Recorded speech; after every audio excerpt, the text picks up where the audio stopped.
मिनश्शैतानिर्रजीम बिस्मिल्लाहिर्रहमानिर्रहीम अल्हम्दुलिल्लाहि रब्बिल आलमीन अस्सलातु वस्सलामु अला रसूलिस सखलैन महबूबे रब्बुल मशरिक़ैन अल मग़रिबैन जद्दुल हसन वल हुसैन अबुल क़ासिम मोहम्मद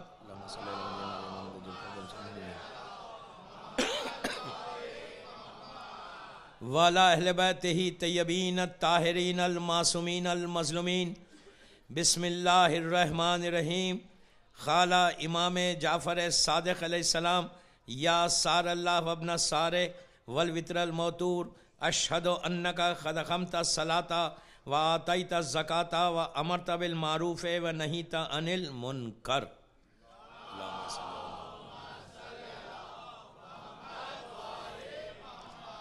अज़ादारान इमाम, जाफरिया सेंटर एटलांटा 8वीं मजलिस और चेहलुम वाली मजलिस है। चेहलुम के दिन के गुजरने के बाद वाली मजलिस 20 सफ़र। अभी 2 मजलिसें बाकी हैं, कल और परसों इंशाल्लाह। मक्के से करबला की टॉपिक पे बात हो रही थी, जो एक होली जर्नी है रसूल की, स्पिरिचुअल जर्नी है।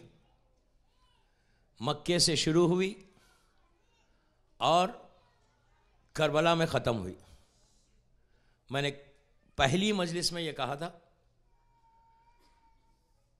कि जो इस्लाम रसूल ने हमको दिया एक ऐसे माहौल में कि जब हर तरफ कुफ्र था, शिर्क था, काबे के अंदर 313 बुत रखे हुए थे, स्टैचूज रखे हुए थे, और सिवाय रसूल की फैमिली के, अल्लाह के रसूल के फैमिली में भी पूरे नहीं, जैसा अबू लहब भी फैमिली का ही है, लेकिन वो इस्लाम पे नहीं था। सिर्फ डायरेक्ट जो फैमिली थी जिसमें जनाब अबू तालिब जिंदा थे, वो बीबी फातिमा बिनते असद जिंदा थी, बीबी आमिना इंतकाल कर गई थी, लेकिन ये जो फैमिली डायरेक्ट फैमिली थी, सिर्फ ये फैमिली दीन इब्राहिम पे थी। उस ज़माने में जो दीन चल रहा था वो दीन इब्राहिम था।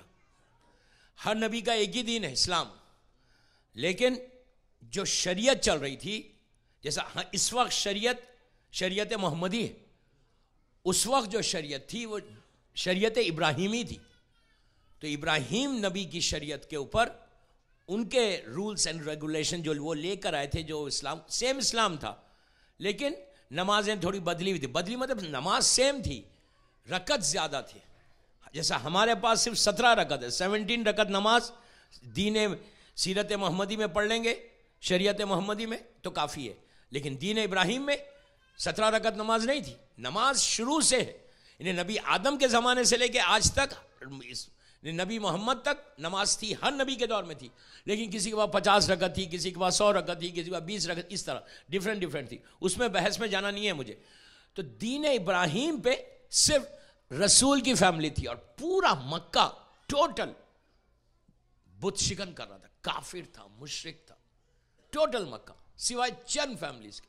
कल आपने सुना या परसों की मजलिस में कि जनाब अबू तालिब कैसा दीन पे अमल कर रहे थे, हलाल और हराम को कैसे देख रहे थे, लेकिन उनके अलावा ये डायरेक्ट फैमिली के अलावा पूरा टोटल मक्का काफिर था। जाके काबे के पास जाता था, तवाफ करता था, और जाके जो स्टैचूज रखे हुए थे, हर ट्राइब का एक स्टैचू था, हर कबीले का एक स्टैचू रखा हुआ था वहाँ पे।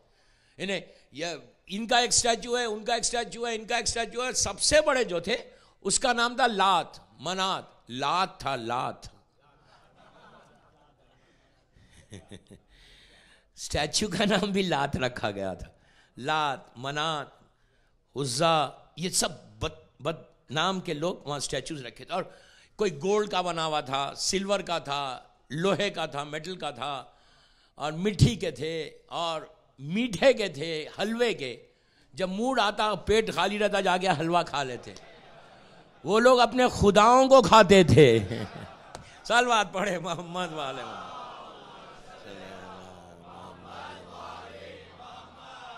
ऐसा तो दीन था उनका, जब मूड आया खा लिया, जब मूड आया छोड़ दिया।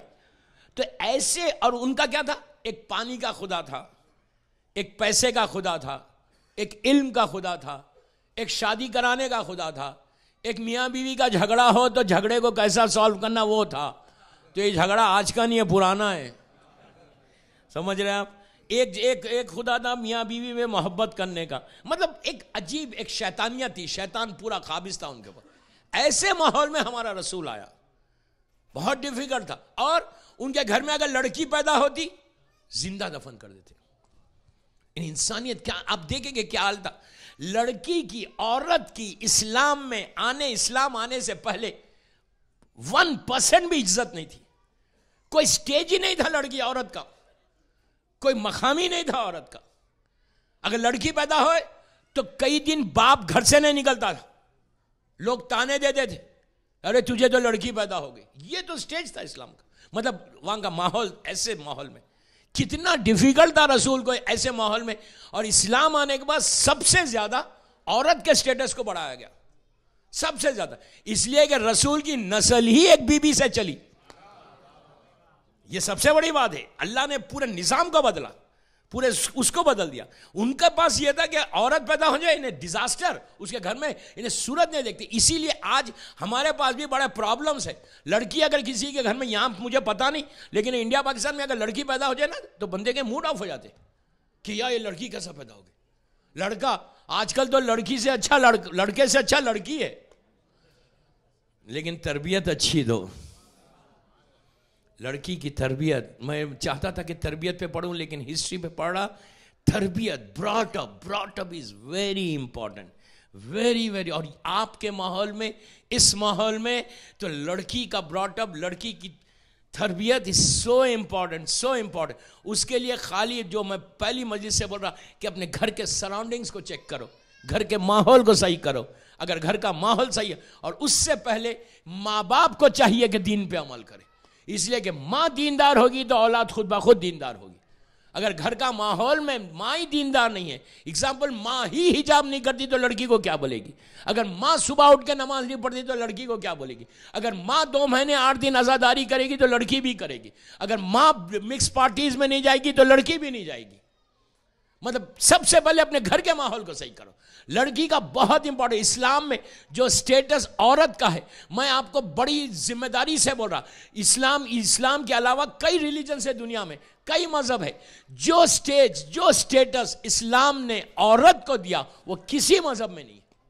मैं बहुत जिम्मेदारी से बोल रहा, ना क्रिश्चियनिटी में है, ना यहूदीज्म में है, ना हिंदुइज्म में, ना बुद्धिज्म में, किसी रिलीजन में औरत को वो स्टेटस नहीं दिया गया जो स्टेटस इस्लाम ने औरत को दिया है। ये मत बोलो कि पर्दा ही है, सिर्फ पर्दा नहीं, हर चीज पर्दा नहीं है इस्लाम में। पर्दा है, वाजिब है, लेकिन लोग कहते हैं क्रिश्चियनिटी में पर्दा नहीं है इसलिए कि ओपन है। यहां पे स्टेटस दूसरे मजहब में ज्यादा है। दोस्तों, ना क्रिश्चियनिटी में, ना यहूदीज्म में, ना हिंदुइज्म में, ना बुद्धिज्म में, दुनिया के बड़े रिलीजन है ना ये। हम हिंदुस्तान से आ रहे, हिंदुस्तान में इतना बड़ा रिलीजन है। हिंदुइज्म में जो औरत का क्या स्टेटस है, स्टेटस क्या उसका, उसकी इज्जत क्या है, जो इज्जत इस्लाम ने दी औरत को। अगर वहां पे, अब तो थोड़ा सा जमाना मॉडर्न हुआ, वरना शौहर मरा औरत भी मर जाए लाजिम था। ये तो स्टेटस था दूसरे मजहबों में, और ये कल्चर पुराना कल्चर है। क्रिश्चियनिटी में क्या है, बॉर्न अगेन क्रिश्चियंस। मैंने क्रिश्चियनिटी को बहुत पढ़ा है। प्रोटेस्टेंट्स, ऑर्थोडॉक्स, उनके पास क्या है, डिवोर्स ही नहीं है जो औरत की राइट है इस्लाम में। शादी हो गई, अनकंडीशनल सरेंडर, अब शौहर जो चाहे जुल्म कर ले। आज का जमाना नहीं है जुल्म करने का, लेकिन आज से 50 साल पहले, आज से 25 साल पहले औरत का स्टेटस क्या था क्रिश्चियनिटी में? कोई 1% भी स्टेटस नहीं है। लेकिन इस्लाम ने औरत को वो स्टेज दिया कि बिल्कुल शोल्डर से शोल्डर लगा के औरत चल सकती, मर्द के, सिर्फ अपने शौहर के चल सकती हो। मैंने बहुत बड़ी बात बोली, जो मुझे मैसेज देना था मैंने दिया। औरत महरम के साथ शोल्डर बाय शोल्डर चल सकती, ना महरम के साथ नहीं। अपने बच्चों को चेक करो, पिकनिक्स के लिए पार्टीज के लिए, कि पार्टीज में जा रहे तो किसके साथ जा रहे हो, किसके साथ वो लोग सोशल पार्टीज में एंटरटेन कर रहे एक दूसरे को। तुम हुसैन के अज़ादार हो, चेहलुम का मैसेज है, चेक करना। ये पेरेंट्स की जिम्मेदारी। या यह लजीना आमनु कु अनफुसकुम व अहलीकुम नारन, ये आबिद बिलग्रामी के जुमले नहीं है, यह कुरान है। कुरान में अल्लाह कह रहा है या यह लजीना आमनु,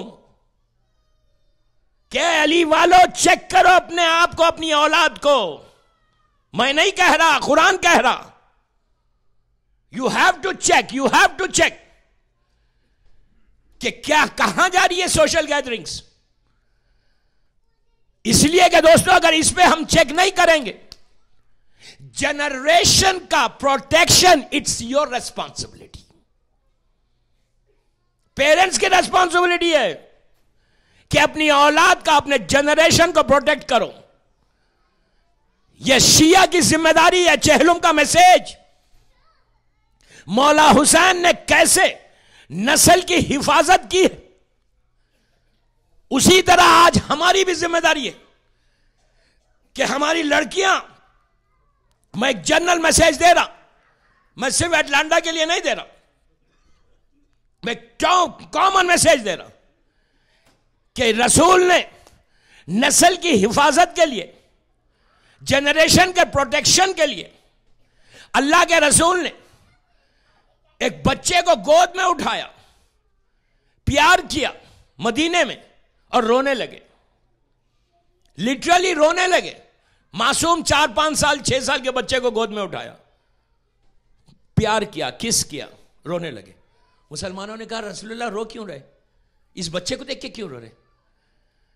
कहा कि मैं एक जमाना देख रहा हूं, मैं एक पीरियड देख रहा हूं कि जहां मेरा कलेमा पढ़ने वाले, मेरा नाम लेने वाले, मुझसे मोहब्बत करने वाले अपने बच्चों को ज़िबा कर देंगे। लोगों ने कहा या रसूलल्लाह मुसलमान बच्चों को ज़िबा कर देंगे। ज़िबा सिर्फ तलवार से नहीं होता, रिलीजन से हट गई तो वो भी ज़िबा हो गया, मजहब से हट गए तो ज़िबा हो गए। तो कहा, रसूल ने कहा कि अपने बच्चों को प्रोटेक्ट करो, अपनी नस्ल को प्रोटेक्ट करो। आपकी जिम्मेदारी, स्मॉल छोटी जिम्मेदारी बता दे, आज के जमाने में 2014 में हर मां बाप की जिम्मेदारी उसकी औलाद है, वो जो औलाद है, बस इतनी। आपका बेटा बेटी, आपकी जो औलाद है वो आपकी जिम्मेदारी है। आप इन बच्चों को इतना अच्छा कर दो कि वो लोग अपने बच्चों को सही करेंगे। आप सेकेंड थर्ड जनरेशन की फिक्र मत करो, फोर्थ जनरेशन, प्लीज गौर से सुनना, आज चेहलुम का इंपॉर्टेंट मैसेज था। थर्ड फोर्थ फिफ्थ जनरेशन की आप बॉदर मत करो कि क्या होगा थर्ड जनरेशन में, फोर्थ जनरेशन में क्या होगा। जहां रूट से जो बच्चे तुम्हारे हैं, इनको इतना स्ट्रांग करो कि ये लोग अपने बच्चों को स्ट्रांग करेंगे, ये लोग अपने बच्चे को स्ट्रांग करेंगे। साइकिल चलेगी वो। अगर तुमने आज अपने बच्चों को छोड़ दिया तो अब जो यहां बिगड़ेंगे तो पूरी नस्ल बिगड़ जाएगी। आपकी जिम्मेदारी, आपके सामने जो बच्चे वो हैं, इनको बचाना आपका काम है।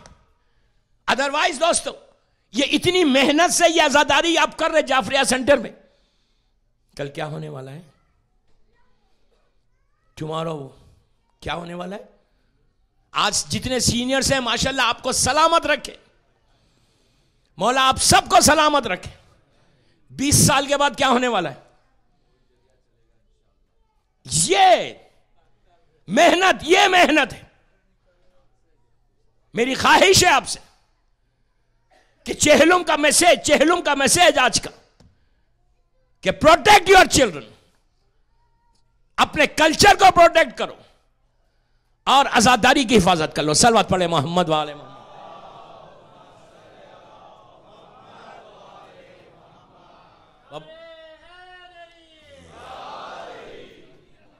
एक बावाज़े बुलंद सलवत पढ़ ले।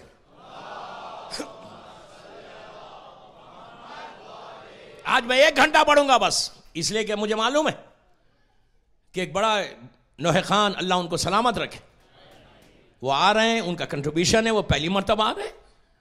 मैं कल और परसों डिटेल में पढ़ूंगा, इसलिए कि कल क्या है मुझे नहीं मालूम। अगर मुहर्रम, इसलिए कि आज मुझे एक फोन आया कि मौलाना क्या क्रिसमस ईव की जो पार्टी अब चेहलुम तो हो गया, जा सकते हैं क्या क्रिसमस पार्टी में, जा सकते हैं क्या, कैन आई गो? मैं बोला व्हाई नॉट यार, how can you ask this and why are you asking me?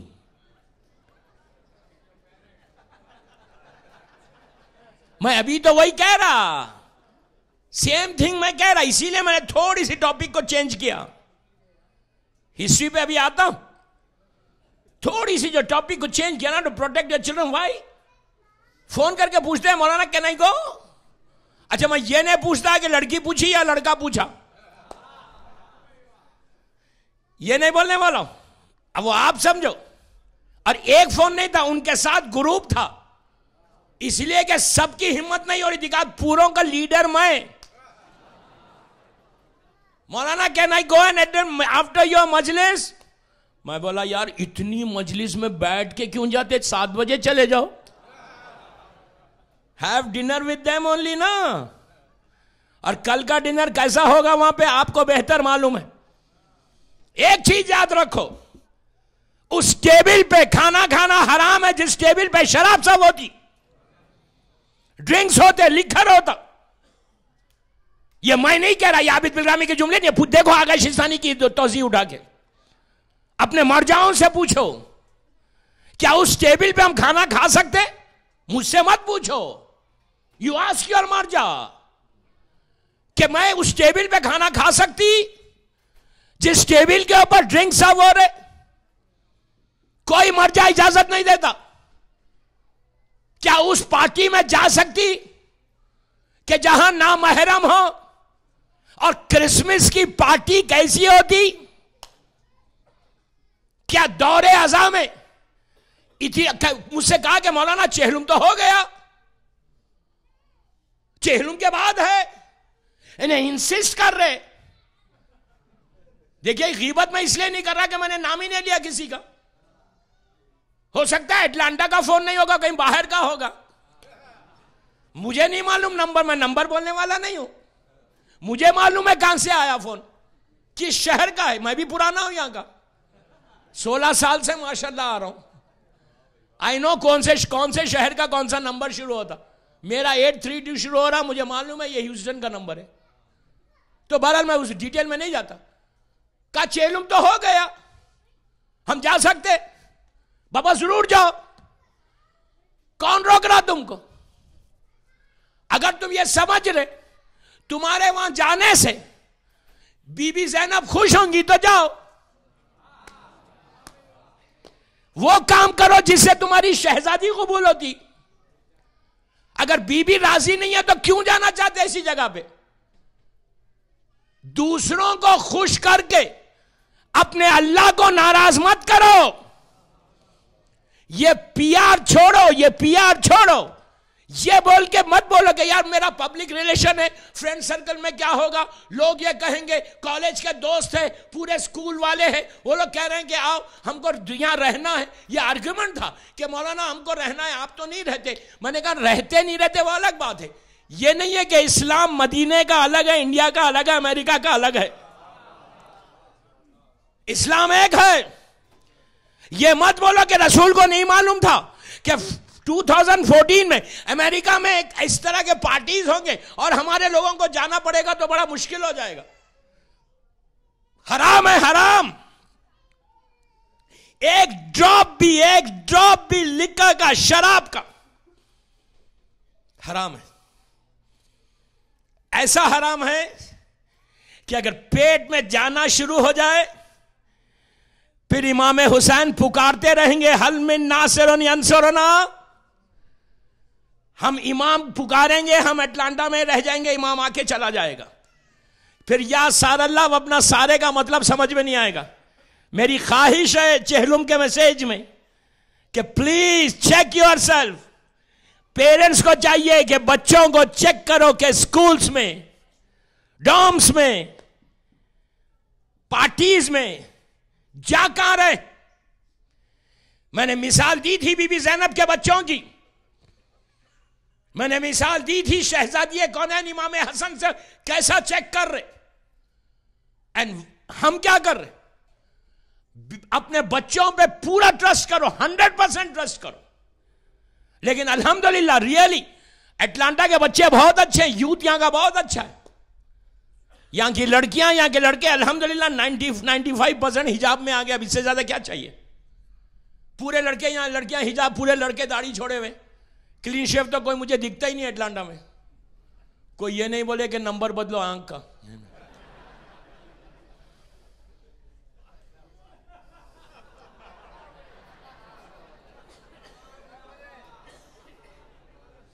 मैं नहीं कह रहा बाबा, मेरी एनक्स बिल्कुल सही है। कोई मुझे ये नहीं बोले मजलिस के बाद मौलाना प्लीज चेंज योर नंबर। हाँ, मैं आपसे यही कह रहा, माशाल्लाह यहाँ का यूथ, आई रियली सैल्यूट। मैं अटलांटा जाफरिया के यूथ को सैल्यूट करता, यहाँ की लड़कियों को, यहाँ के लड़कों को, कि माशाल्लाह वो लोग बात सुनते।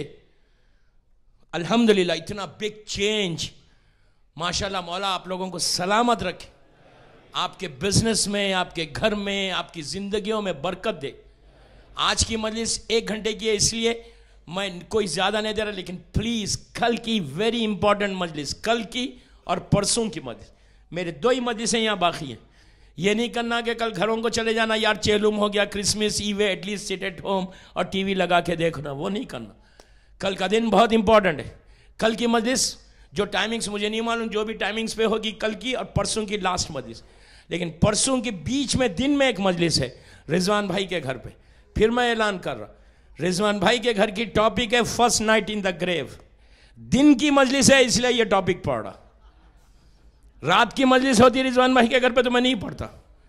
कल पढ़ के टेस्ट करूंगा कि मजमा कितना सुनता है, तो नेक्स्ट ईयर की टॉपिक फिर कि अटलांटा वाले सुनने तैयार हैं कि खबर की पहली रात औरत मर्द लड़की लड़का सब आए। ठीक 1 बजे मजलिस होगी, शार्प 1 o'clock पे नमाज और उसके बाद मजलिस। तो बहरहाल एक सलवात पढ़े मोहम्मद वाले।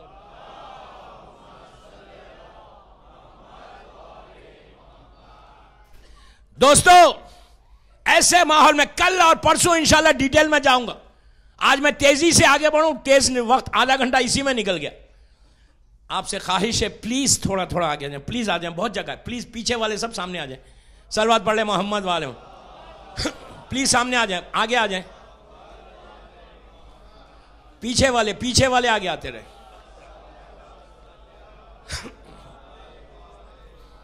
यार मौसम भी बाहर खराब है ना, तो ठंडक बहुत है, गर्मी में नजदीक बैठो ना। और आगे आ जाओ बाबा, और आगे आ जाओ। और घबराने की तो बात ही नहीं। आज तो यहां तो हिस्ट्री चल रही। जब खबर की पहली रात सुनना रिजवान भाई के घर में, तो वहां थोड़ा सा आगे पीछे होना। उनका हॉल बहुत बड़ा है, दूर दूर बैठ सकते, नजदीक मत बैठो मेरे वहां। समझ रहे आप? तो कल बात यहां तक पहुंची। कल ओहद की जंग खत्म हुई थी। उसी साल रमजान के रोजे वाजिब हुए 2 हिजरी में। हम जो रमजान के रोजे रखते हैं, मदीने मक्के में 13 इयर्स में रोजे नहीं थे, वाजिब नहीं थे। और मदीना आने के बाद भी फर्स्ट ईयर वाजिब नहीं हुए। फर्स्ट ईयर अजान और अखामत आई, सेकेंड ईयर रमजान वाजिब हुआ, रोजे वाजिब हुए सेकेंड ईयर। वहां से फिर अब कयामत तक रोजे वाजिब है। पहले रोजे वाजिब नहीं थे, रोजे थी इबादत लेकिन वाजिब नहीं था। जैसे अब वाजिब है, 1 रोजा छोड़ोगे 60 रोजे रखना पड़ेगा वो। लेकिन उस सेकेंड दूसरी हिजरी में रोजे वाजिब हुए। उसी साल 15 रमजान की सुबह शहजादी कौनैन और मौला अली के घर से एक नूर बुलंद हुआ। और जब पूछा रसूल से, तो रसूल ने कहा कि अल्लाह ने मुझे एक बेटा अता किया फातिमा के जरिए। और घर गए, इमाम हसन को गोद में लिया, इमाम हसन को गोद में लिया, लेके अपनी जबान दी, जबान देकर इमाम हसन जो पैदा हुए ना, वो सूरह कौसर की तफसीर बनकर आए। मक्के में सूरह कौसर क्यों नाजिल हुआ था? जब रसूल को हर्ट हुआ था, या अबू जहल अबू लहब ने कहा था कि आप अबतर हो गए, तो यहां पे जो आए वो सिर्फ इमाम हसन सूरह कौसर की तफसीर बन के, अल्लाह ने कहा कि हमने तुमको कौसर अता किया और वो नस्ल चलेगी, अब क़यामत तक तुम्हारी नस्ल चलेगी। इमाम हसन के बारे में एक दो तीन जुमले सुन ले कि इमाम हसन के लिए ये है कि ये ऊपर का जो हिस्सा था वो रसूल से बड़े मुशाबे थे। दोनों बेटे मरजल बहरैन यल्तकियान बरज़हुमा ला यबगियान फबे अय्या लाहे रब्बिकुमा तुकज़्ज़िबान लूलू वल मरजान। अल्लाह कह रहा है सूरह रहमान में कि हमने दो दरियाओं को पैदा किया, दो रिवर्स को पैदा किया, दो नहरों को पैदा किया। तो मुसलमानों ने पूछा ये नहर क्या है, रिवर का नाम क्या है? कौसर है जो आसम जन्नत में है, या तस्नीम है जो जन्नत में है, वो सरसबील जो जन्नत में जो रिवर्स जा रहे वो है? कहा, रसूल ने कहा नहीं। कहा फिर ये दो रिवर्स किसकी तरफ इशारा है? तो कहा एक अली की तरफ है, एक फातिमा की तरफ है। जो मरजल बहरैन यल्तकियान का दो रिवरों को जारी किया। उसके बाद अल्लाह ने कहा कि इन दोनों रिवर से हमने दो मोती को निकाला, एक लूलू था, एक मरजान था। ये मोती इमाम हसन और इमाम हुसैन की तरफ शबी थी, और इमाम हसन इमाम हुसैन से रसूल की नस्ल चली। लेकिन ये नस्ल चली कैसे? नस्ल तो इमाम हुसैन से चली ना, इमाम हुसैन के बेटे चौथे इमाम थे, लेकिन पांचवें इमाम जो थे वहां पे आके फिर हसन और हुसैन मिल गए, इसलिए कि चौथे इमाम की जो वाइफ थी वो इमाम हसन की बेटी थी, फातिमा बिनते हसन। फातिमा बिनते हसन से शादी हुई चौथे इमाम की, और अली इब्न अल हुसैन का निकाह हुआ अपनी चचेरी बहन से, फर्स्ट कजन से। फिर मैं यहाँ बात रोक के अपने यूथ को बोलता कि ये तसव्वुर जहनों से निकाल दो कि तुम कजन से शादी नहीं करना। कजन से शादी करोगे बीमार, ये बीमारी क्रिश्चियनिटी और यहूदियत का तसव्वुर है। इस कल्चर को मत अपनाओ, तुम्हारा कल्चर अलग है। अगर रसूल ने किसी को हलाल किया है तो उसमें कभी भी कोई बीमारी नहीं आ सकती। साइंस को बोलने दो, आज साइंस कुछ बोलती, कल कुछ बोलती, परसों कुछ बोलती, लेकिन इस्लाम जो 1400 पहले था आज भी वही।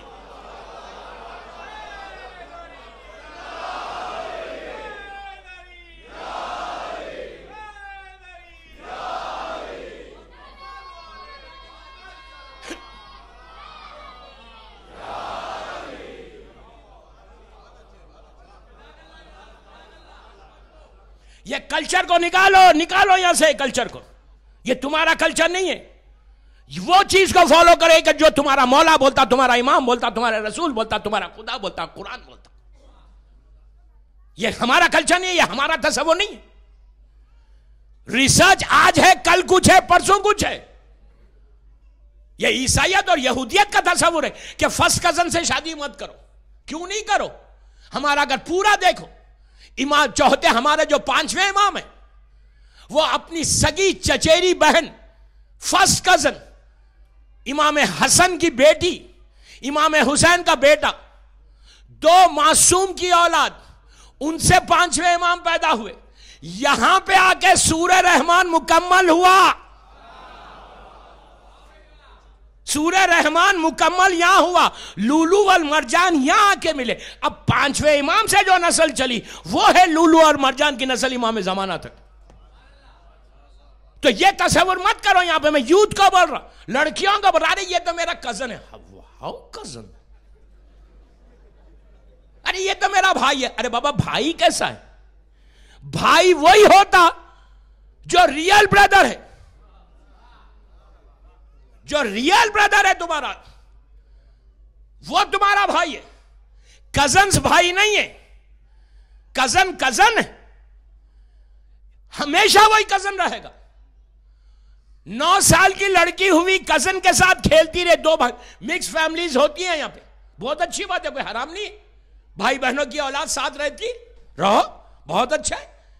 लेकिन जब लड़की 9 साल की हो गई और लड़का 15 साल का हो गया, तो कब बचपने से साथ है, लेकिन वो हराम है, उसको पर्दा करना लाजिम है। लेकिन ये जो हमारे अमेरिकन कल्चर बन गया हमारे सब कॉन्टिनेंट वालों का, कि यहां की लड़के, देखिए मैं अटलांटा वाले में तो होता होगा मुझे नहीं मालूम, मैं बाहर के शहर की बात कर रहा हूं। अटलांटा में तो कजन्स के साथ होती है ना शादी, बहुत अच्छी बात है यार, करो कजन्स के साथ। कजन्स के साथ करोगे कम से कम हर चीज घर में रहेगी।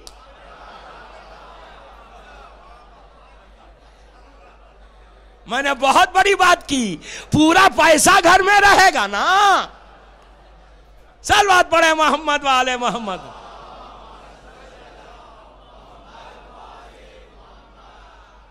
तो कजन्स के साथ लड़कियों से कह रहा कि तुम करो अपने कजन्स के साथ शादी। ये मत बोलो कि यार ये मेरा भाई है, भाई है ही नहीं तुम्हारा। एक ही साथ ब्रॉट अप हुआ, एक ही साथ चले, अब तस्वुर नहीं होता, हम इमेजिन नहीं करते। क्यों नहीं इमेजिन करते? करो शादी, इसलिए कि ये करने से बरकत है, ब्लेसिंग है। एक चीज हमेशा याद रखें, वेरी क्लियर, मैं अपने यूथ को बोल रहा, लड़कों को लड़कियों को, कि हमेशा याद रखो, वो काम करने की कोशिश करो कि जो तुम्हारा मासूम इमाम किया, अगर मासूम ने किया है तो उसमें बरकत है। इमाम के हर काम में बरकत है। अगर बरकत नहीं होती तो इमाम कभी नहीं करता।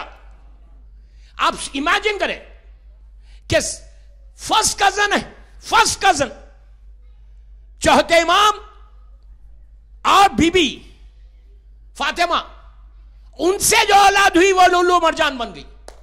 ये एक है। दूसरा शहजादी ज़ैनब, शहजादी उम्मे कुलसूम भी, ये दोनों शहजादियों से बड़ा कोई है? इतना बड़ा मकाम है दोनों बीबियों का कि तारीख बता ही नहीं सकती। अगर 14 का फ्रेम नहीं होता, मैंने बड़ी बात की, 14 का फ्रेम नहीं होता तो ये मासूम तो है, मासूम 200% बीबी ज़ैनब मासूम है, बीबी उम्मे कुलसूम मासूम है। लेकिन जो हमारे पास 14 का फ्रेम, 14 के बाद अगर सबसे एहतराम की कोई बीबी है तो बीबी ज़ैनब है। आप क्या समझ रहे? शहजादी ज़ैनब का मकाम वो है कि जिसके ऊपर वो रसूल कि जो 1,23,999 नबियों का सरदार, जिसके सदक़े में जमीन और आसमान पैदा हुआ, जिसके ऊपर अल्लाह भरोसा करे। अब आप सुनते जाओ, सुनते जाओ। रसूल वो है जिसके ऊपर अल्लाह को भरोसा, रसूल वो के जो इबादत करे, सारी मखलूक पैदा की गई उसकी इबादत के लिए, और रसूल इबादत करे तो अल्लाह कहे मेरे हबीब थोड़ी कम करो, बहुत हो गई। स्टेटस देखिए, इतना जिसकी नबूवत को अंबिया ने एक्सेप्ट किया तो नबूवत मिली, वो रसूल के जिसमें सारे आलमीन ट्रस्ट करे, भरोसा करे, वो अगर किसी पे भरोसा करे तो उसका नाम ज़ैनब बिन्ते अली है। आपने आसानी से सुना दोस्तों।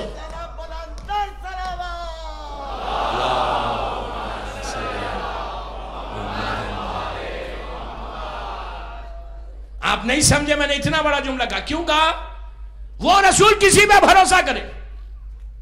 45 मिनट की मजलिस हो गई। कब किया भरोसा, कैसे किया? रसूल मदीना है, सामने शहजादी कौनैन और मौला है, इमाम हसन इमाम हुसैन है, शहजादी ज़ैनब शहजादी उम्मे कुलसूम। अल्लाह का रसूल हुसैन से वादे ले रहा,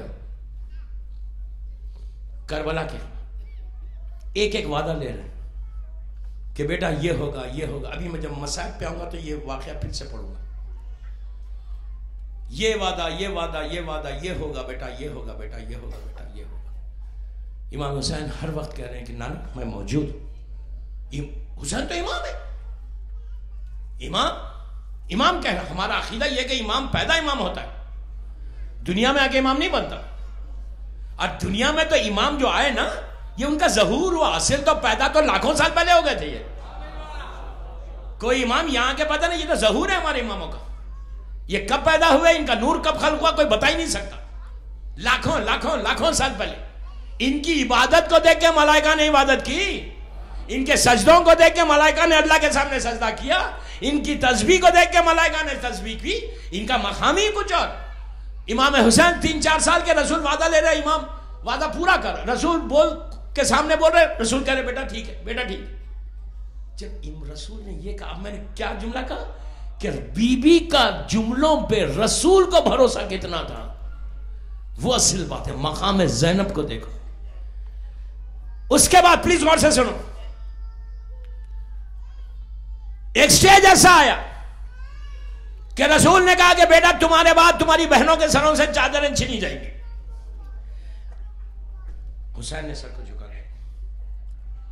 हुसैन ने वादा नहीं किया, हुसैन ने वादा नहीं किया। अपनी शहादत आशूरे की सिपैर तक, असर तक के जो जो वाकयात है, उस पर हुसैन प्रॉमिस कर रहे थे रसूल से कि मैं मौजूद हूं, मैं सब्र करूंगा, मैं सब्र करूंगा, मैं सब्र करूंगा, मैं सब्र करूंगा।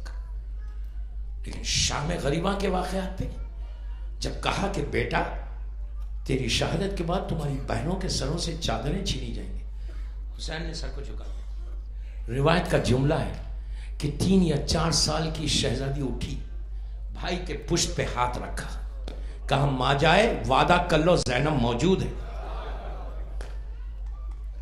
4 साल की बीबी वादा कर रही, रसूल को वादे पे यकीन है, यह है ज़ैनब। क्या बीबी का मकाम है, कोई सोच नहीं सकता।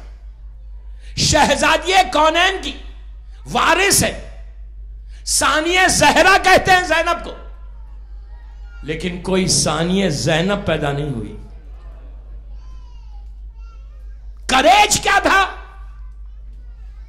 बीबी की जिंदगी, बीबी का करेज क्या था, कैसा बात करती थी, इस्लाम को कैसा उन्होंने कैरी किया था कि मौला की जाहिरी जब खिलाफत थी कूफे में, 4000 बीबी के स्टूडेंट्स थी, औरतें तबलीग कर रही थी। 4000 स्टूडेंट्स मुख्तलिफ टाइमिंग्स पे आती थी, मुख्तलिफ औकात पे आती थी, इस्लाम को जो प्रीच कर रही थी बीबी। करबला के बाद एक दिन भी घर में नहीं बैठी, मदीने में पैगाम हुसैन को, हुसैन के मैसेज को दूसरों तक पहुंचाती रही। ऐसा इनकलाब बर्पा कर दिया, ऐसा इनकलाब कि हुकूमत खौफ खा गई। यजीद जैसी जालिम की हुकूमत डर गई। गवर्नर ने लिखा कि अगर ज़ैनब और यहां रह जाए बिनते अली, मदीने में इनकलाब आ जाएगा। तो बीबी को मदीने से जाना पड़ा बाहर। बीबी का यह मकाम इस्लाम को एक एक जगह, एक एक घर में पहुंचाती रही कि मेरे भाई का मकसद क्या है। करेज का आलम यह कि असीर है शहजादी, अभी मसाहब पे मैं नहीं आया, असीर रस्सियों में बंधी हुई, इतना लंबा सफर तय करके आई। करबला से कूफा, कूफे से गौर से सुने कि मकाम क्या था बीबी का। करबला से कूफा, कूफे से शाम। आज की जर्नी नहीं कि आदमी रिलैक्स होकर सफर करे। इन मासूमीन का जो करबला वालों का जो सफर था, वो खून के आंसू है, मुसीबतों का सफर। इससे सिर्फ अंदाजा लगा लो कि 3 दिन में सिर्फ घर की कनीज ने ज़ैनब को नहीं पहचाना।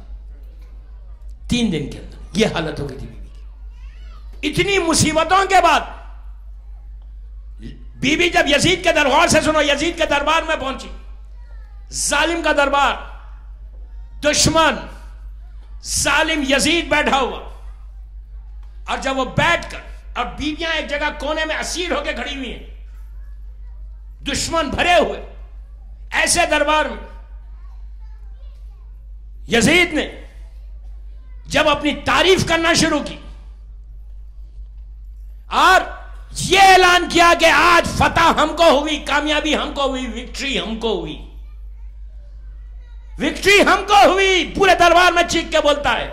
और उसके दरबार में पूरे एम्बेसडर्स बैठे हुए थे मुख्तलिफ कंट्रीज के। रोम का सफीर भी है, ईरान का सफीर भी है, मुख्तलिफ छोटे छोटे जगह के लोगों को बुलाया था। गैर मजहब के लोग बैठे हुए दरबार में, डिफरेंट रिलीजन की ग्रुप्स बैठे हुए। और वो दरबार में चीख के बोलता है कि कामयाबी, विक्ट्री मुझे हुई, हमने रसूल के घर को इस तरह खत्म किया। पूरे दरबार में चीख के बोलता है कि आज बदरो ओहद के कैसे मेरे ग्रैंड फादर्स की रूह खुश हुई होगी कि मैंने बनी हाशिम से कैसे बदला लिया।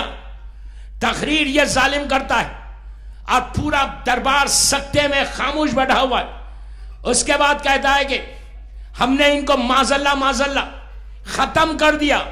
जब वो अपने फैमिली की तारीफ करने लगा तो अजीजा ने गिरामी गौर से सुनो, जब तारीफ करने लगा, ये बीबी का करेज था, ये बीबी का मकाम था कि जब अल्लाह ने वो मोजिजा दिया था कि जब ज़ैनब मजमे में बात करती थी तो अली का लहजा आ गया था बीबी में, अली के लहजे में गुफ्तगू करती थी। कूफे में यह आलम था, एक अंधे ने पुकार के कहा था कि क्या क़यामत आ गई, अली वापस आ गए, तो कहा नहीं, अली की बेटी बोल रही है। शहजादी वो शेरदिल बीबी थी। जब आपने यजीद की जुमलों को रोका, यजीद जब चीख के बोलने लगा तो कहा यजीद ठहर जा। पूरे दरबार में सख्ता छा गया, पिन ड्रॉप साइलेंस हो गया। पूरा मजमा पलटा इधर। शहजादी ज़ैनब ने कहा यजीद तू क्या तारीफ कर रहा अपनी फैमिली की, अपने खानदान की, कामयाबी की? तू समझ रहा फतह तुझे हुई, कामयाबी हमको हुई, विक्ट्री हमको हुई। अल्लाह बहुत जल्दी जालिम को उसके अंजाम तक पहुंचाएगा। तो उसने बोलने की कोशिश की, तो जैसी कोशिश की तो पलट के कहा तू क्या बात करता है, तू तो मेरे नाना के आजाद कर दे गुलाम का बेटा है।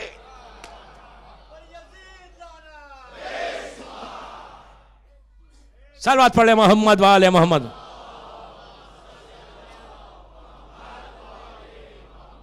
तू क्या बात,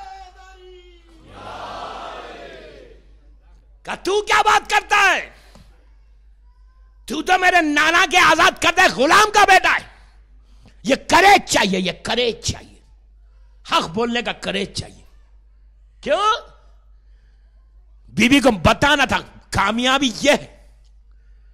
आजाद करता अबू सुफियान को फतेह मक्का पे रसूल ने जिंदगी बख्शी है इस जालिम की, उसका बेटा था ना। का तू क्या बात करता है, तेरी क्या मजाल है कि तू हमसे बात करे। यह ज़ैनब का किरदार है, यह ज़ैनब का कैरेक्टर है, यह बीबी की जिंदगी है।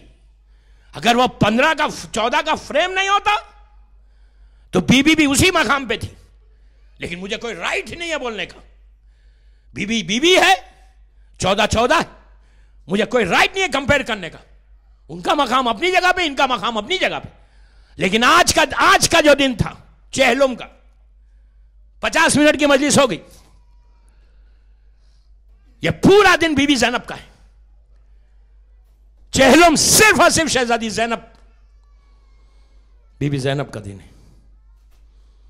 उस गरीब बीबी का दिन, उस मजलूम बीबी का दिन कि जिसने हुसैन के मैसेज को, हुसैन के पैगाम को करबला से कूफा, कूफे से शाम कैरी किया और कैरी करके यजीद के दरबार तक पहुंची, वहां कामयाबी हुई। दोस्तों, इससे बड़ी कामयाबी और क्या चाहिए कि जिस शहर में असीर होके आई थी, असीर होके आई थी, उस शहर में आज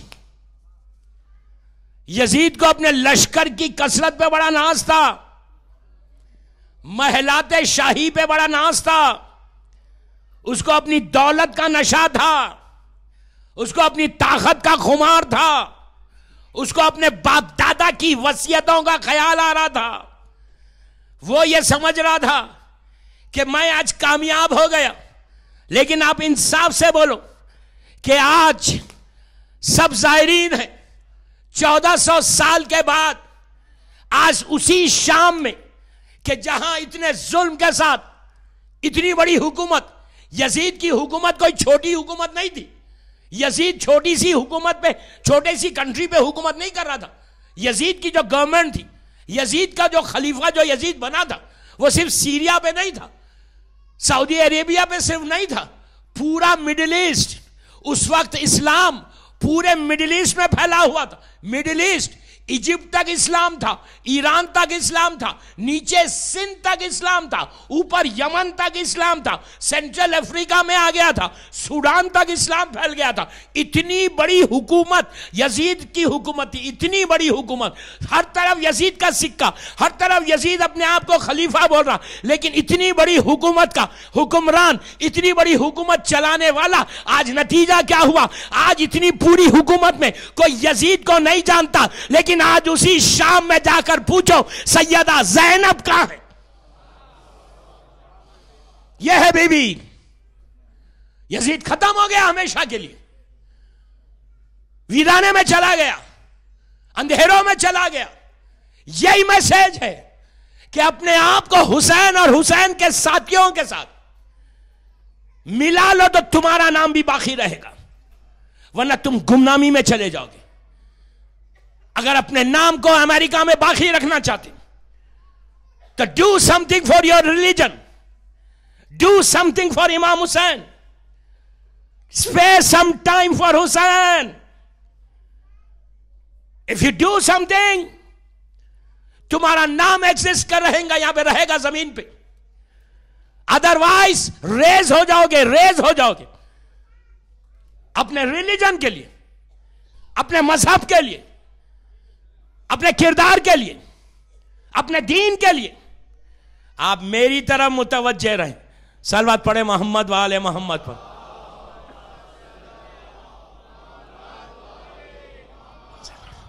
एक सलवात पढ़ लें आवाज बुलंद।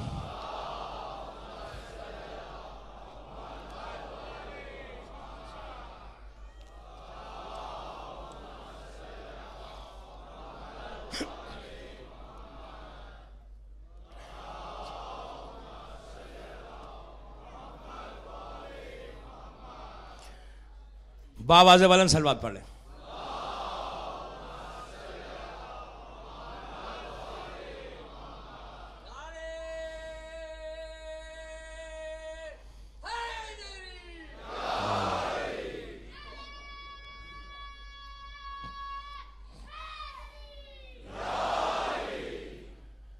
दोस्तों,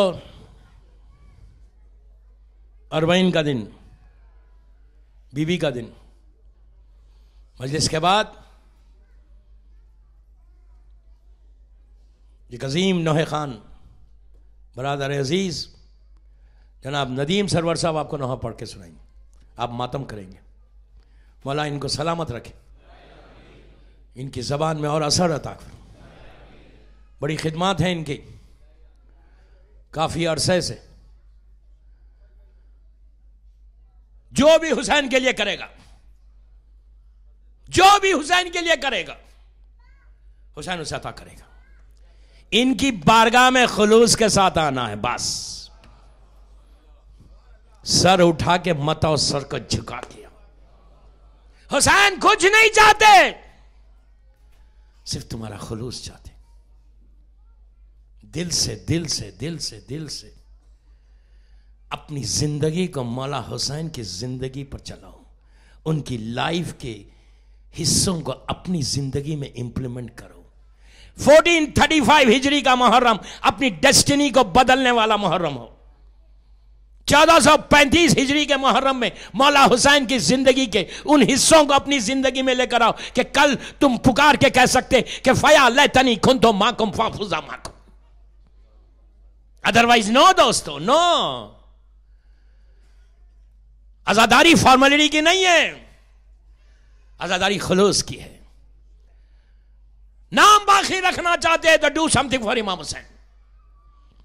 if you really want to exist तो अपने मौला हुसैन के लिए कुछ करो। तुम्हारा इमाम बड़ा गरीब है, बहुत गरीब इमाम है। आजादारी, ये मातम, ये सिर्फ हम नहीं कर रहे। जल्दी नहीं करना, मातम खूब करना, जी भर के मातम करना। एक अजीम नौहे खान आपके दरमियान में रहेगा ना, खूब मातम करना। याद रखो दोस्तों, मातम तुम्हारी पहचान है। हमारी पहचान, हमारी आइडेंटिटी मातम है। मातम जितना हो सके करो। इस मातम को रोकने की बड़ी कोशिश की गई, लेकिन जिन्होंने कोशिश की वो खत्म हो गए, मातम रह गया। रहेगा मातम, मातम कभी खत्म नहीं होगा। और मातम उसी को नसीब होता जिसकी किस्मत में रहता। हर को नसीब नहीं होता, हमारी किस्मत में। हम प्रॉब्लम ये, मातम हम कर रहे, तकलीफ किसी और को होती है। मातम जालिम के मुंह पे तमाचा है। मातम जी भर के करना हुसैन का मातम है। हम नहीं कर रहे सिर्फ अकेले। पता नहीं हमारी आंखों के सामने पर्दे हैं, अगर पर्दे हटे तो पता चले कि मातम कौन कौन कर रहा। दोस्तों, ये मजलिस, ये मातम, ये आजादारी, ये गिरिया, ये रोना, ये तो हमारी किस्मत में है। We are really lucky, really I am telling you, we are lucky कि हमारे हिस्से में आया। कितने बदनसीब इतने लोग आज भी हैं कि जो फर्श अज़ा उनको नसीब नहीं होता, मातम नसीब नहीं होता, ये रातें नसीब नहीं होती। लेकिन आज वही जिंदा है। कितने दुश्मन कोशिश कर रहा मातम को रोकने की। कहीं रुका मातम? नहीं रुकेगा, मजलिस नहीं रुकेगी। आप, मुझे पता है इतनी दूर से आप आए, 4-4 घंटे की ड्राइव से आए। मौला आबाद रखे, मौला खुश रखे, मौला आपके एक एक आंसू को कबूल करे, एक एक आंसू को कबूल करे। आज क्या दिन, एक मुसीबत का दिन था जो गुजर गया। आज आहिस्ता तकल्लुफ से रोने का दिन नहीं, ये वो दिन कि जो एक दुखियारी बहन के दिल की ख्वाहिश, टूटे हुए दिल ने पुकारा, माँ जाए तेरा चेहलुम कैसे हो। मैं रुक रुक के पढ़ूंगा। कल और परसों की मजलिस में डिटेल में जाऊंगा, आज मैं नहीं गया, बस मैं मजलिस ख़त्म कर रहा। लेकिन आज के दिन का हक भी अदा हो जाए ना। जब आप आए हैं तो पुरसा भी दे देना। आज आंसुओं का भी पुरसा दो, मातम का भी पुरसा देना। दोस्तों, अपने मकाम को समझे। रियली करबला 75 या 80 बरस पुरानी बात है, 75 या 80 ईयर्स ओल्ड। मौला हुसैन के, अल्लाह हमको करबला की ज़ियारत नसीब करे इंशाअल्लाह। मौला हुसैन के करबला में, उनके शहर में एक मदरसा था।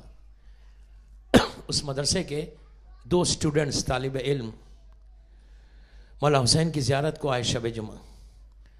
गौर से सुनो, मौला हुसैन को सलाम किया।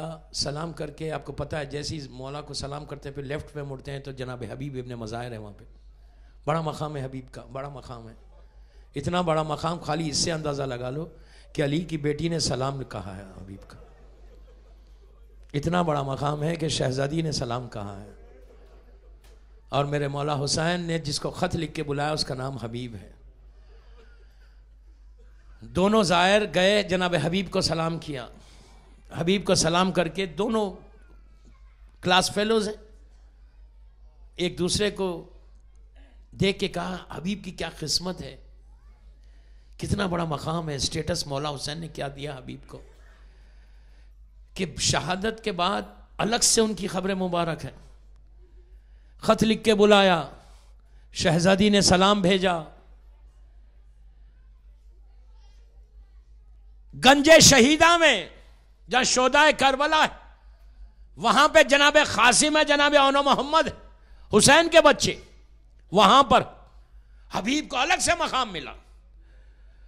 चाइल्डहुड फ्रेंड थे हबीब हुसैन के, बचपने के दोस्त थे। ये तुलबा ने कहा कि मौला ने अपने बचपने की दोस्ती के हक को निभाया,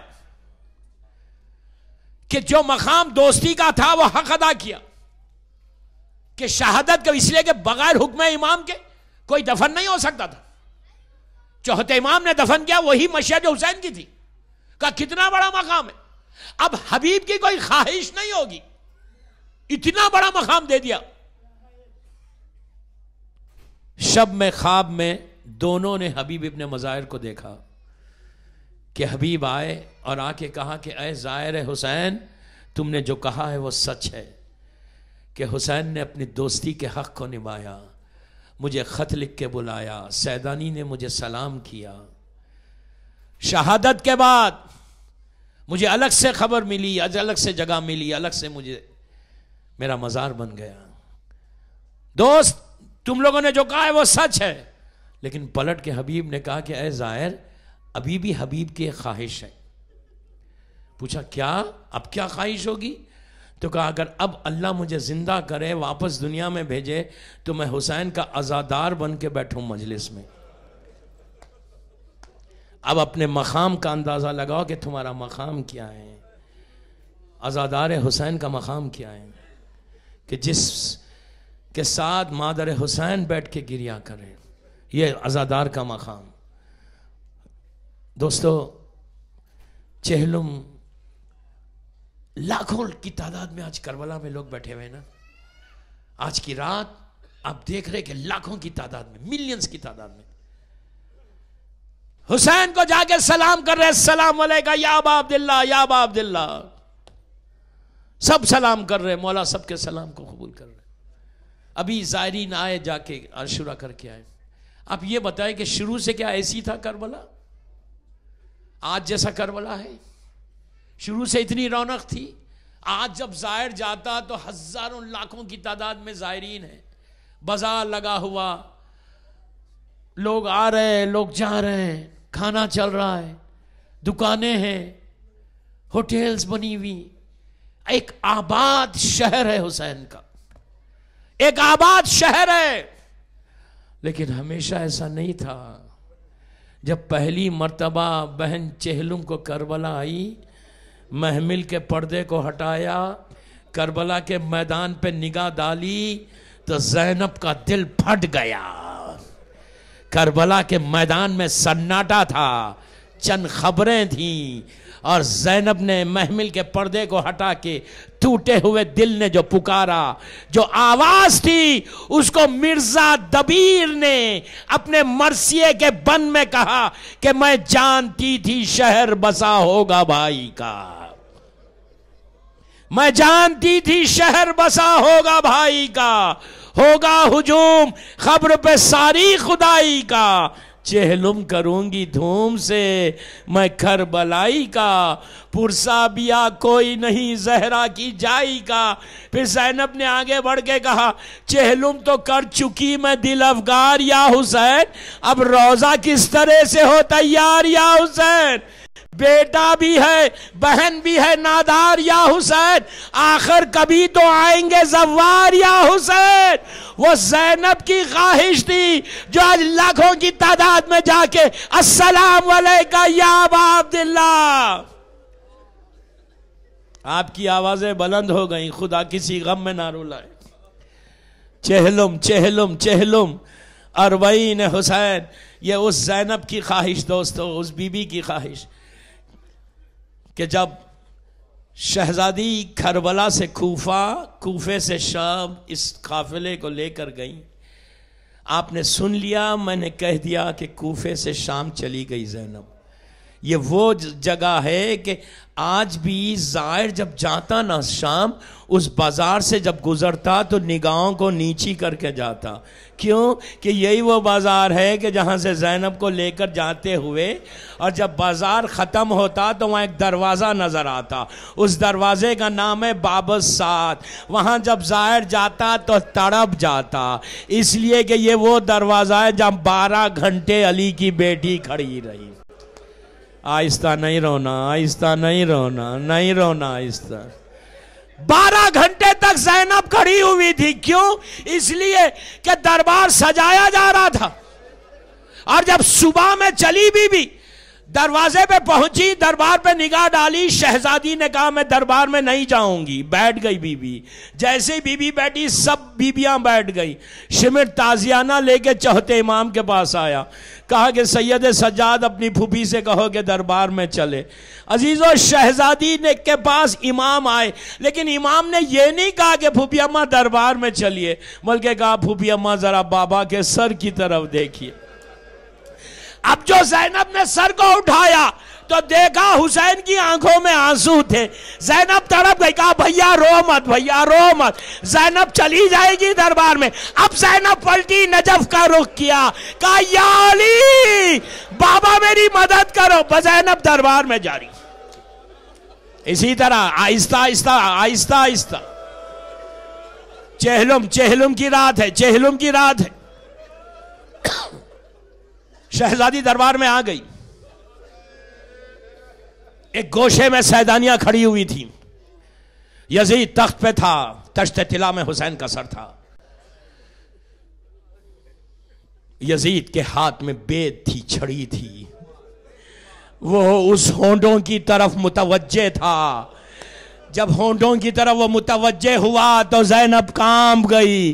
कहा यजीद ये वो होंठ हैं जिसे मेरे नाना चूमा करते थे, इस जुल्म को रोक दे, रोक दे। यजीद ने शिमिर से कहा ये कौन है? तो कहा ये अली की बड़ी बेटी ज़ैनब है। उसने कहा मैं ज़ैनब से बात करूंगा। बस ये सुनना था अजीजों, ये क़यामत का लम्हा था कि यजीद और ज़ैनब से बात करे। सारी कनीज़ों ने घेर लिया शहजादी को। यजीद ने शिमिर से कहा शिमिर ताजियाना लगा के सबको हटा दे। शिमिर ताजियाना लेकर आगे बढ़ा। एक एक कनीज हटती गई, लेकिन फिजा आके ज़ैनब के सामने ठहर गई। कहा मैं नहीं हटूंगी। यजीद ने कहा शिमिर उसे भी ताजियाना लगा दे। शिमिर ताजियाना लेकर उठा। फिजा पलटी यजीद की तरफ। यजीद के पीछे 200 फिजा के कबीले के आदमी नंगी तलवारों को लेकर खड़े हुए थे यजीद की हिफाजत को। उनको देख के फिजा ने कहा तुम्हें शर्म नहीं आती कि तुम्हारे कबीले की एक औरत के ऊपर शिमिर ताजियाना लगाए? तुम देख रहे हो। वो 200 जवान यजीद के सामने आ गए। कहा यजीद शिमिर को रोक दे वरना तलवार निकलेगी। अजीजों यजीद का सर झुक गया, ज़ैनब का दिल फट गया, करबला का रुख किया। कहा अब्बास आज कनीज के बचाने वाले, तेरी ज़ैनब का कोई बचाने वाला नहीं। इसी तरह फुर्सा दो। चेहलुम की रात है।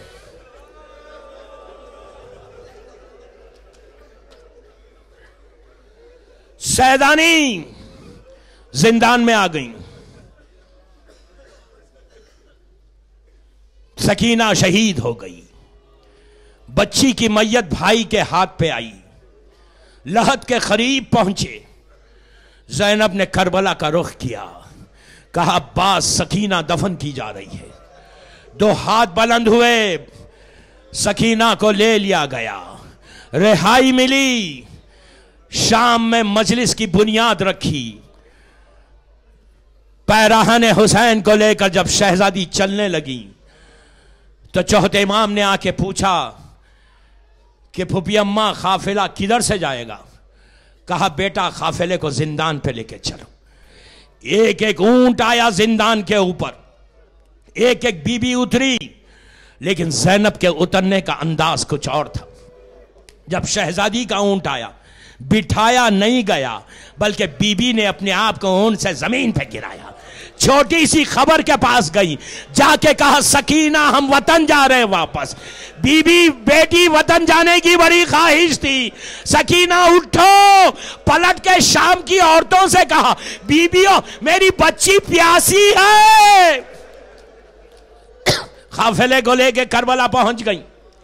अरबईन हुसैन किया, 3 दिन तक मातम किया। वहां से बीबी के तेवर बदले, बीबी वहां से चली। बस मैं मजलिस को तमाम कर रहा, आखिरी मंजिल पर ये काफिले को लेके ज़ैनब मदीने की तरफ आई। दूर से नाना का मदीना दिखा। उम्मे कुलसूम ने कहा कि नाना के मदीने हमारे आने को कबूल ना कर। जब हम चले थे हमारी गोदियां आबाद थी, अब हमारी गोदियां उजड़ चुकी हैं। बैरून मदीना काफिला रोका गया। चौथे इमाम ने बशीर को बुला के कहा कि बशीर मदीने में जाके हमारे आने की इत्तला दे दे। बशीर सियाह परचम ब्लैक फ्लैग लेके मदीने में दाखिल हुआ और कहा मदीने वालों मदीना लुट गया, हुसैन शहीद हो गए। मदीने में एक हंगामा मचा, हर तरफ से हाय हुसैन की आवाजें बुलंद हो रही थी। बशीर कहता है जब मैं महल्ले बनी हाशिम में पहुंचा तो इतना मजमा था कि मुझे घोड़े से उतरना पड़ा। तो मैंने ये महसूस किया कि कोई मेरे दामन को पकड़ के खींच रहा है। मैंने नीचे देखा, एक छोटा सा बच्चा है, कुछ पूछना चाहता है। मैंने बच्चे को गोद में उठाया, पूछा बेटा तुम कौन हो? तो बच्चे ने कहा कि खबर देने वाले ये बता क्या मेरा बाबा वापस आया? अगर मेरा बाबा वापस आया तो घर जाके नया कपड़े पहनूंगा, उसका इस्तेकबाल करूंगा। बशीर ने पूछा किसके बेटे हो? तो कहा मैं अब्बास का बेटा हूं। कहा अब्बास वापस नहीं आए। काफिले को लेके बीबी मदीने में दाखिल हुई। खबरे रसूल पे के पास नाखे बिठाए गए। एक एक बीबियां उतरी। शहजादी ज़ैनब नाना की खबर पे पहुंची, गौर से देखा, कहा अस्सलाम वालेका या जद्दा, अस्सलाम वालेका या रसूल अल्लाह। नाना तेरी नवासी आई है लेकिन हुसैन नहीं आया नाना। उसके बाद एक जुमला कहा नाना ना महरमों का मजमा है वरना ज़ैनब बाजू के नील बताती, बाजू के रस्म के निशान बताती। बीबी बैठ गई, मैं मजलिस तमाम कर दी। बीबी वहीं बैठी, मदीने की सारी औरतें आके घेर लिया, हर तरफ भी औरतें बैठी हुई। बीबी मसाइब सुना रही, बीबी को पुरसा दिया जा रहा। एक आवाज बुलंद हुई उसी मजमे में कि फातिमा सोगरा आ रही है। ये वो बच्ची है जिसको भरे घर का इंतजार था। सोगरा आई, आके ज़ैनब से कहा बीबी ये बताओ मेरी फूफी ज़ैनब कहाँ है? ज़ैनब ने ऐसे देखा, कहा सोगरा मैं तेरी ज़ैनब हूं। कहा बाल सफेद हो गए, कमर झुक गई, मेरा बाबा क्या हुआ? एक एक की शहादत सुनाई। उसके बाद सोगरा अपने मकाम से उठी, माँ के करीब जाके ढूंढने लगी, बहन के करीब कुछ ढूंढने लगी। कहा किसको ढूंढ रही हो? कहा झूले वाला अली असगर कहाँ है, सकीना कहाँ है? कहा वो भी तमाचे खा के शहीद हो गई। अब ज़ैनब वहां से चली, हाथ में पैराहने हुसैन को लिया, बखी की तरफ चली, माँ की खबर पे गई, रखा, कहा अम्मा ज़ैनब आई है, हुसैन नहीं आया। अब्बास के शाने काटे गए, हुसैन के गले पे तलवार चल गई। अम्मा मेरे सर से चादर छीन ली।